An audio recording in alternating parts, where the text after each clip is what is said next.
ఆయన బాగుండాలని ఊరు కోరుకోవచ్చు, ఊరు బాగు కోసం ఆయన ఆలోచించచ్చు, కానీ నా ఉసురు మాత్రం ఆయనకి తగలకుండా పోదు.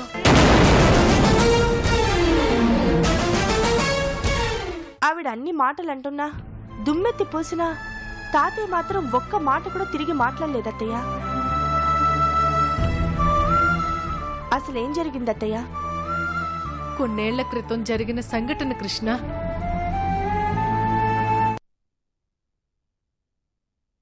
ఏంటండి అన్యాయం?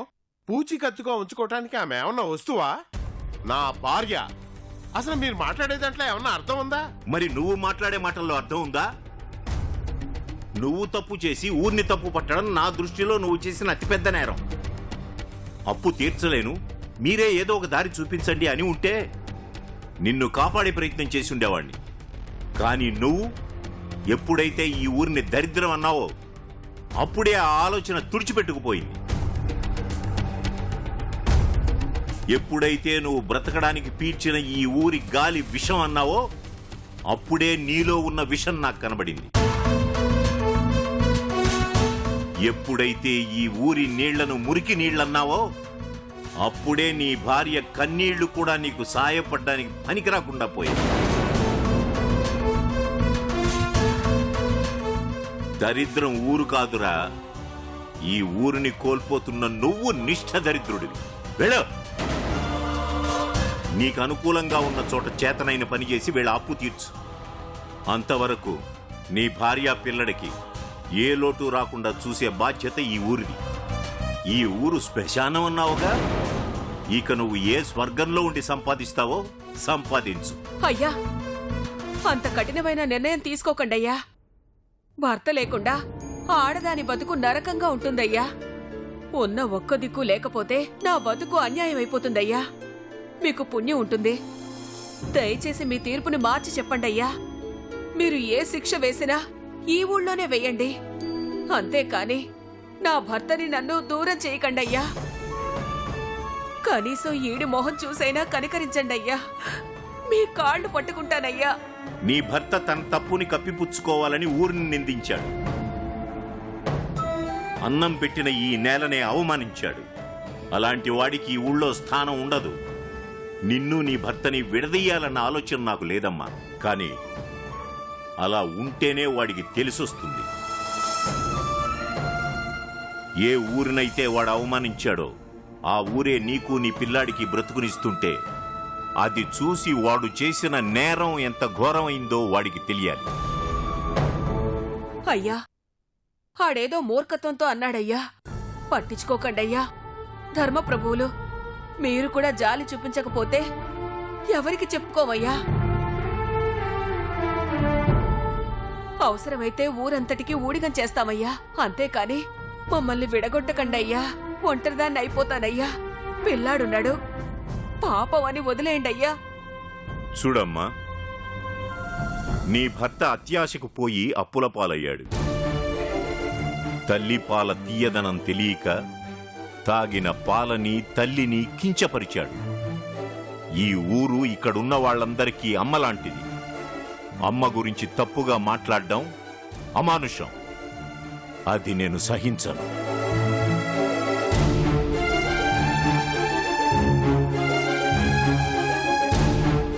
అయ్యా, క్షమించండి అయ్యా. ఎదురు తిరిగితే 4 తన్ని తగిలేస్తారని నోటికొచ్చిందల్లా వాగాను గాని అమ్మ రొమ్ము చీల్చేంత కిరాతుకుని కాదయ్యా.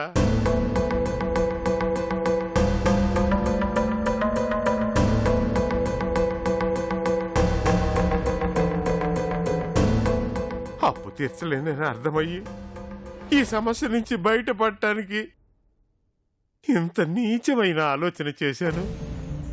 నేరం చేస్తే నన్ను ఊరి నుంచి వెలేస్తారని తెలుసు, కానీ నన్ను ఒక్కడే వెలేస్తారని అనుకోలేదయ్యా. అయ్యా, పొరపాటైపోయిందయ్యా. నా మాటలు మిమ్మల్ని ఈ ఊరిని బాధ పెట్టాయి, కానీ నేను ఆ ఉద్దేశంతో అనలేదు. అయ్యా, ఇంకొక్కసారి ఆలోచించండి అయ్యా. ఒక్కసారి తీర్పిచ్చిన తర్వాత దాన్ని వెనక్కి తీసుకోవడం అంటూ జరగదు. నువ్వు శిక్ష అనుభవించాల్సిందే. అయ్యా తప్పు ఒప్పుకున్నాడు కదయ్యా అని మన్నించండి అయ్యా. అయ్యా అయ్యా వెళ్ళద్దయ్యా. మీరు ఏ శిక్ష వేసినా మేం భరిస్తామయ్యా, కానీ మమ్మల్ని విడగొట్టద్దయ్యా. అయ్యా అయ్యా, మీరు న్యాయానికి కట్టుబడే మనుషులు.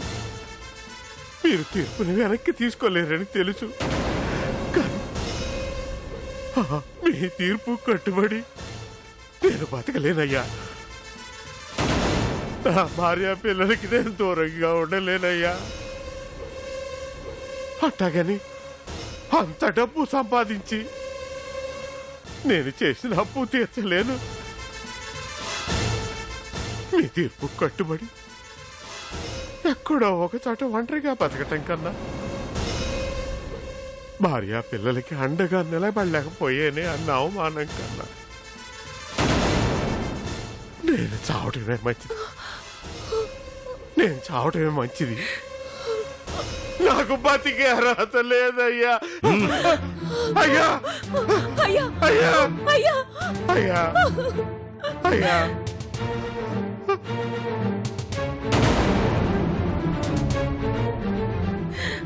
అయ్యా అయ్యా మీకు దండం పెడతాను అని క్షమించండి అయ్యా. నా బిడ్డ మొహం చూడండి అయ్యా. అయ్యా అయ్యా మీకు దండం పెడతానయ్యా. నా కొడుకు మొహం చూడండి అయ్యా.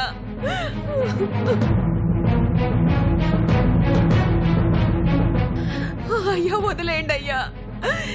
ఇంకెప్పుడు ఇలా జరగకుండా చూస్తానయ్యా. ఆ అప్పు తీర్చేస్తామయ్యా. మీకు దండం పెడతాను.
నాన్న నాన్న లే నాన్న.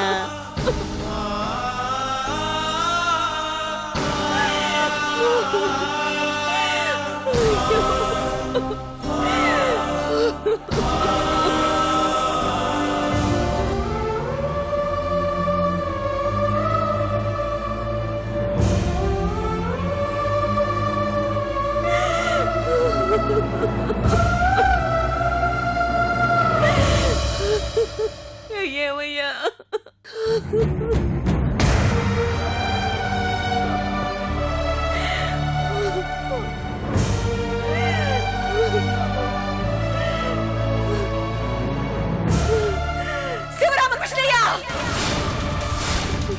ఇప్పుడు నీ కళ్ళు చల్లబడ్డాయా?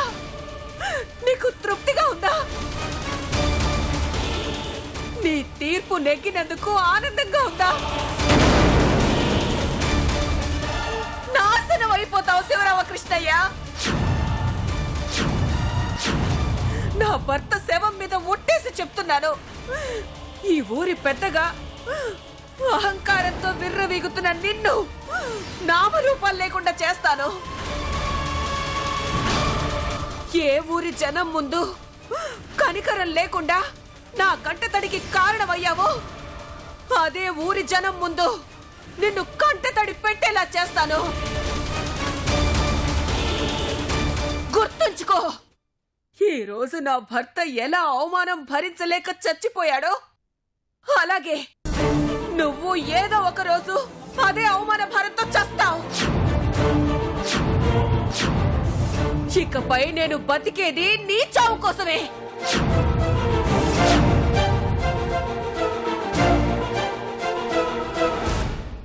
ఈ పాపం నిన్ను శాపంలా వెంటాడుతుంది.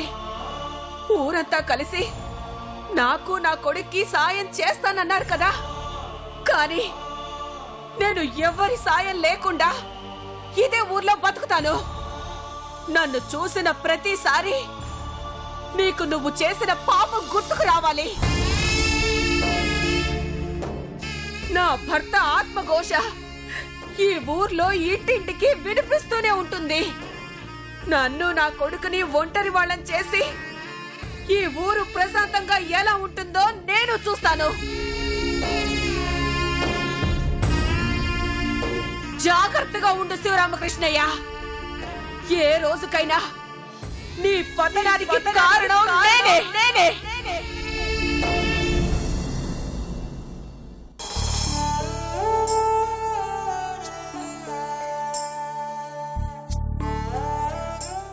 ఇందులో తాతయ్య చేసిన తప్పే ఉంది అత్తయ్య.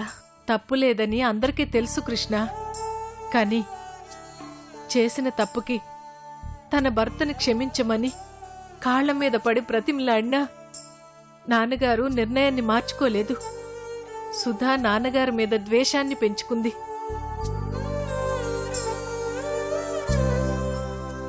తన భర్త చావుకి నాన్నగారే కారణం అని, ఆయన వల్లే ఈరోజు ఒంటరితనాన్ని గడుపుతున్నాను అని పగతో రగిలిపోతుంది.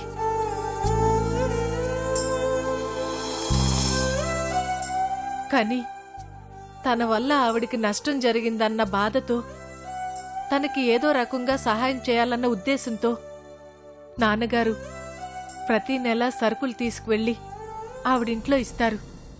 కానీ ఆవిడ నాన్నగారి సహాయాన్ని ఏ రోజు తీసుకోలేదు.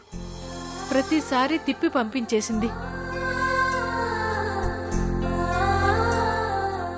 తప్పుని కప్పిపుచ్చుకోవడానికే నాన్నగారు సహాయం చేయాలి అనుకుంటున్నారని అపోహపడుతుంది. మంచివాణ్ణి అని నిరూపించుకోవడానికే నాన్నగారు ఆవిడకి సహాయం చేయాలి అనుకుంటున్నారని ఆయన్ని చులకనగా చూస్తుంది. సుధాని ఆదుకోవడానికి వెళ్లిన ప్రతిసారి నాన్నగారికి అవమానమే ఎదురవుతుంది కృష్ణ. మా నాన్నగారు ఎంతో మంది సమస్యల్ని పరిష్కరించి వాళ్ళకి న్యాయం చేశారు. కానీ తన విషయంలోనే ఇలా అన్యాయం జరుగుతుంది. ఒకవైపు పెద్దన్నయ్య వల్లే మా అమ్మను కోల్పోయి ఒంటరివాడిని అయిపోయాను అన్న బాధ, ఇంకొక వైపు ఆయన వల్లే ఒక ఆడపిల్ల ఒంటరితనం అనుభవిస్తుంది అన్న బాధ. ఈ రెండు సమస్యలే మా నాన్న మనసుని నిరంతరం దహించి వేస్తున్నాయి.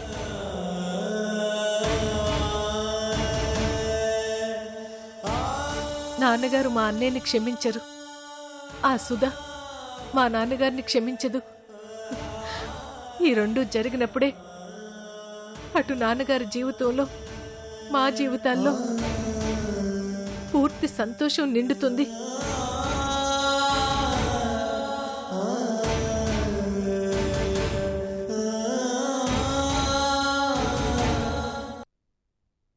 ఏంటి నట్టింట్లో మీటింగ్ పెట్టారు?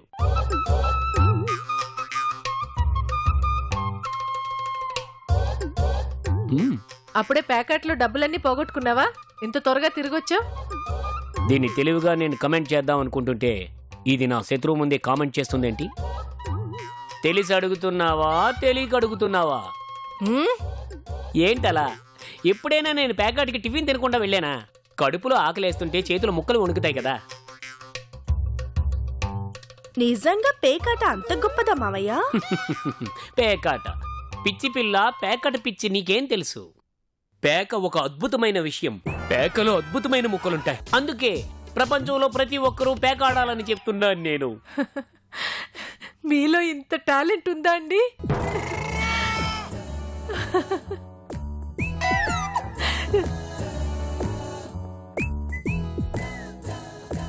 అవును మావయ్య, నీలాంటి జోకర్ కూడా ఒకడు ఉంటాడని చెప్పలేదే.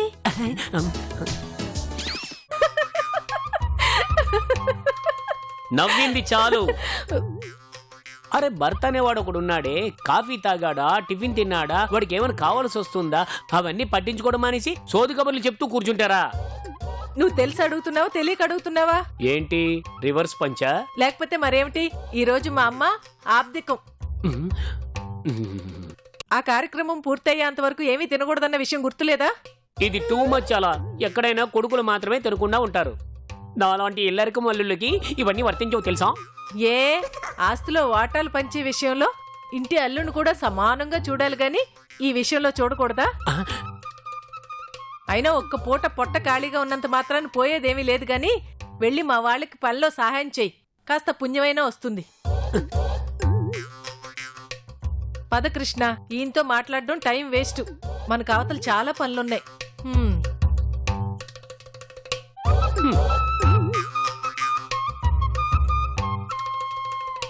పనులు మానేసి మీటింగులు పెట్టి టైం వేస్ట్ చేస్తుంది మీరే. అవును, అడగడానికి వచ్చిన నన్నే తిట్టేసి వెళ్తున్నారా? ఈ తిట్లు చీవాట్లు నాకేం కొత్త కాదాలా? అన్నం తిన్నంత ఈజీగా తిట్లు కూడా తింటాను. కాకపోతే అన్నం తింటే కడుపు నిండుతుంది, తిట్లు తింటే కడుపు మండుతుంది, అంతే తేడా.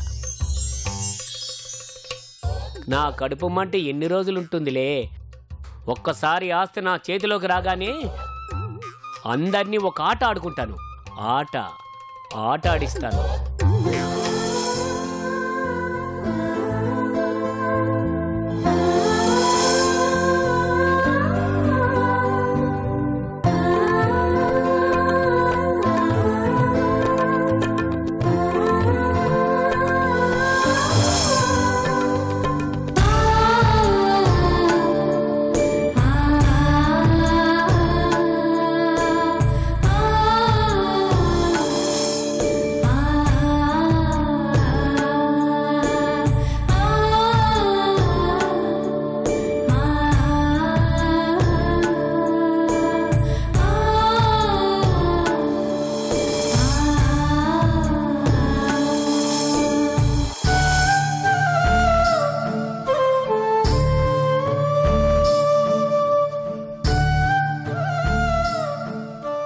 నేను మీ మనవరాలు కాదండి, కానీ కృష్ణ సంకల్పం ఎంత గొప్పదో నాకు తెలుసు. ఆ సంకల్పం నెరవేరాలని నేనిక్కడికి మీ మనవరాలుగా వచ్చాను. నాకు మీ దీవెనలుంటాయని ఆశిస్తున్నాను.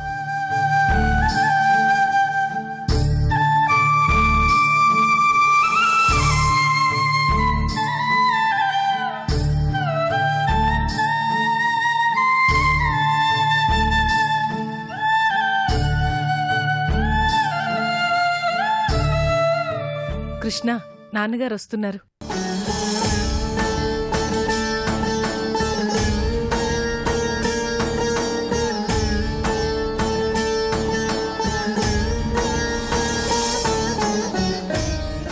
అన్నీ సిద్ధంగా ఉన్నాయా? చేసాం నాన్నగారు.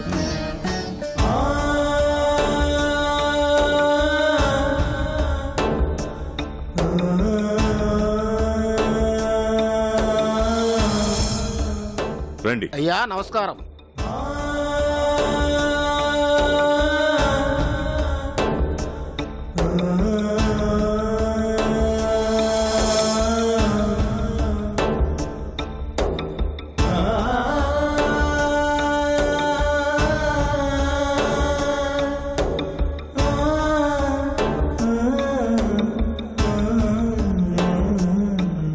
అయ్యా అబ్బాయిలు పిలిపిస్తే కార్యక్రమం మొదలు పెడదాం.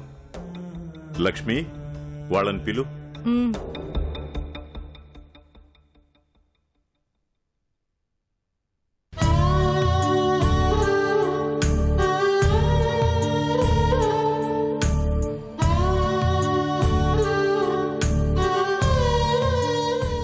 అయ్యా రండి కూర్చోండి.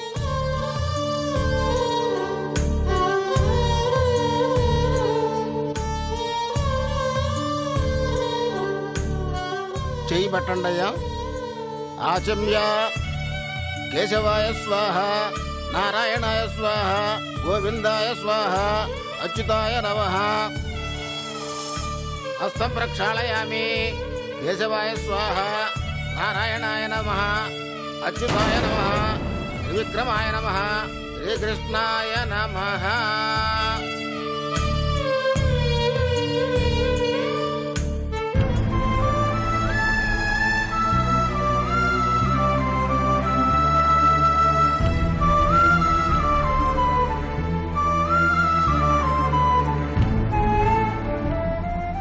ఓం ధూమకేతాయ నమః, ఓం శూర్పకర్ణాయ నమః, ఓం హేరంబాయ నమః, ఓం స్కందపరోజాయ నమః, ఓం అనిరుద్ధాయ నమః, ఓం ఇష్టాయ నమః, ఓం బోధాయ నమః, ఓం హేనాయ నమః, ఓం ముద్దాయ నమః, ఓం నిదాయ నమః, ఓం కుమార గురవే నమః, ఓం శూర్పకర్ణాయ నమః, ఓం లంబోదరాయ నమః, ఓం వికటాయ నమః, ఓం విగ్రహరాజాయ నమః.